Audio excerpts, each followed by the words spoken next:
माता दी। जय श्री राम शरणम मम। आज हम वास्तु के बारे में बता रहे हैं। आपका आंतरिक वास्तु कैसा हो। आंतरिक वास्तु कभी कभी ये होता है कि खूब अच्छे से हम वास्तु से मकान बनाते हैं, सब कुछ व्यवस्थित लगता है कि हमारा सब कुछ व्यवस्थित है, अथवा हमारी ग्रह दशाएं भी बहुत अच्छी चल रही होती हैं, जातक इत्यादि में भी कुछ हमको गड़बड़ नहीं दिखता, फिर भी जैसा होना चाहिए वैसा नहीं हो रहा होता। वास्तु में आंतरिक साज सज्जा का भी महत्व है। कुछ हम आपको बताने जा रहे हैं ऐसी बातें जो नकारात्मक होती हैं, जिससे आपका वास्तु बिगड़ता है, आपकी समृद्धि में, आपकी खुशहाली में रुकावटें आती हैं। जैसे घर में टूटी खाट, टूटी पलंग, टूटा हुआ सोफ़ा, टूटी कुर्सी, ये सब कुछ चीज़ें नहीं होना चाहिए। टूटे दर्पण, टूटे फूटे बर्तन, ये सब नहीं होना चाहिए। अगर ये हैं तो नकारात्मक हैं, आपके वास्तु को डिस्टर्ब करेंगे, नकारात्मक ऊर्जा का स्रोत रहेंगे। नकारात्मक कभी कभी हम घर को अजायब घर बना लेते हैं, उसमें नकारात्मक तस्वीरें जैसे सिंह की, व्याघ्र की, गीदड़ की, ये तस्वीरें घर में नहीं लगाना चाहिए। कटीले पौधे वाली, ताजमहल का, डूबती हुई जहाज का, ये सब हमको तस्वीरें नहीं लगाना है। महाभारत के युद्ध के दृश्यों का, जब भीष्म पितामह मरण शैया पर पड़े हैं ऐसे चित्र का, अभिमन्यु वध का, अभिमन्यु घिरे हैं चारों तरफ से, उनको मार रहे हैं, श्री रामायण जी के युद्ध के चित्रों का,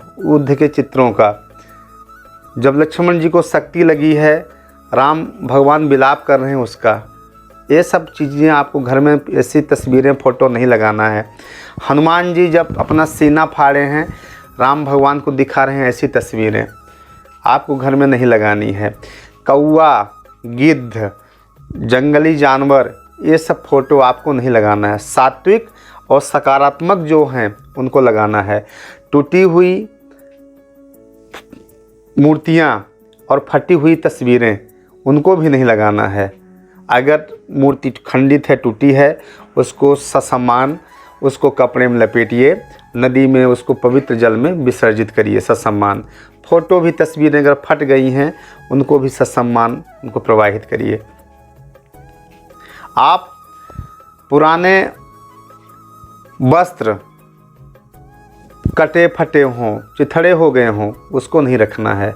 कभी लोग क्या करते हैं, पोटली बना के सब इकट्ठा करके उसको रख देते हैं, उसको आपको नहीं रखना है, उसको आपको घर में प्रवाहित करिए। कबाड़ इकट्ठा मत करिए। जितना आवश्यक सामग्री है, वो जो अनुपयोगी है, अवांछनीय है, जिसका कुछ काम नहीं है, वो आपको सब इकट्ठा नहीं करना है। और कबाड़ है, उसको अलग कमरे में, उसको एक कबाड़ का अलग रूम बनाइए, वहाँ पे रखिए, जो आपके बेडरूम से अलग हो और किचन से भी अलग हो, रसोई घर से अलग हो। और फिर आते हैं हम पर्स आपका फटा नहीं होना चाहिए। पर्स बिल्कुल अच्छा हो, अच्छे क्वालिटी का हो, और उसमें सकारात्मक चीज़ें रखी हों। भगवान की तस्वीरें हैं, कुबेर जी हैं, लक्ष्मी माँ हैं, रिद्धि सिद्धि स्वामी गणपति भगवान हैं, अथवा श्री यंत्र की हैं, ये सब आपको रखना है पर्स में। आलमारी भी आपकी टूटी नहीं होनी चाहिए। आलमारी अगर टूटी है, बंद नहीं हो रही, खुली है, तो ऐसी नहीं रखना है आपको। और आलमारी जिसमें खिड़की ना हो, उनका विंडो ना हो, ऐसा भी नहीं रखे जाएंगे।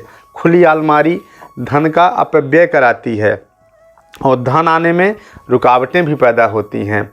और सजावटी वस्तुएं अथवा कलाकृतियां में कांटेदार वाली चीज़ घर में नहीं लगाते। कई लोग कई ऐसे फूल लगाते हैं, गमले में गुलदस्ते से आते हैं जो कांटे वाले होते हैं, ऐसा आपको नहीं लगाना है।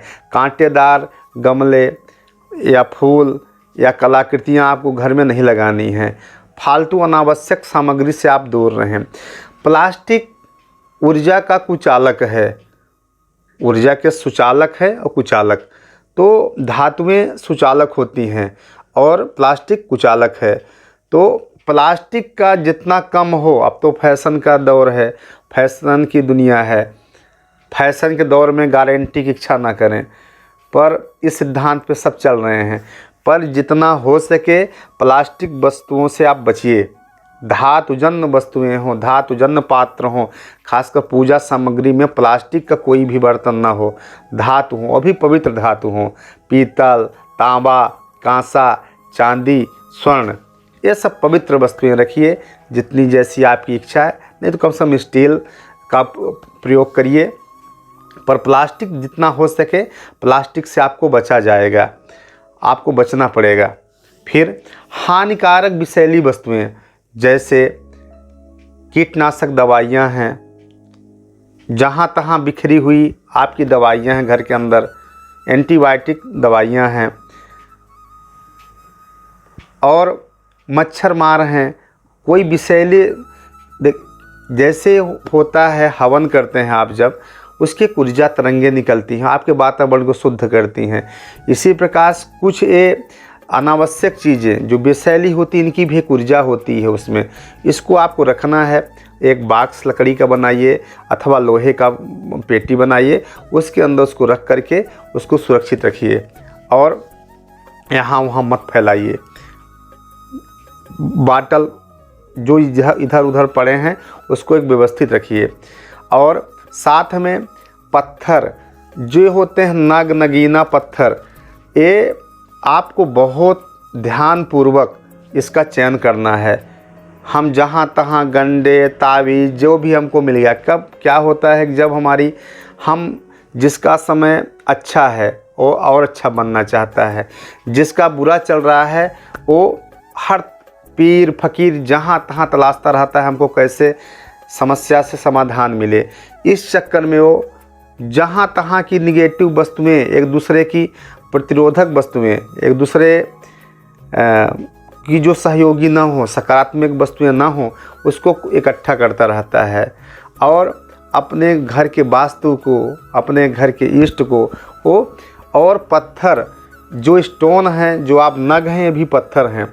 आप सुने होंगे एक पत्थर श्यामंतक मणि, ऊपर सेनजीत का, सत्राजीत का, कितना कितना उसके पीछे भगवान को उस मणि के पीछे चोरी भी लगी। श्यामंतक मणि कथा आप सुने होंगे। तो पत्थर आपको बर्बाद भी कर सकता है, पत्थर आबाद करेगा और बर्बाद भी करेगा। तो पत्थर के चयन में जो नग हैं, स्टोन के चयन में, वो बहुत कसौटी पूर्वक हो। और आप अपने इष्ट पर, अपने गुरुदेव पर श्रद्धा विश्वास रखिए और यहाँ वहाँ भटक करके बहुत फालतू चीज़ें आप इकट्ठा मत करिए। शेष मिलते हैं अगले वीडियो में। जय श्री राम, जय माता दी।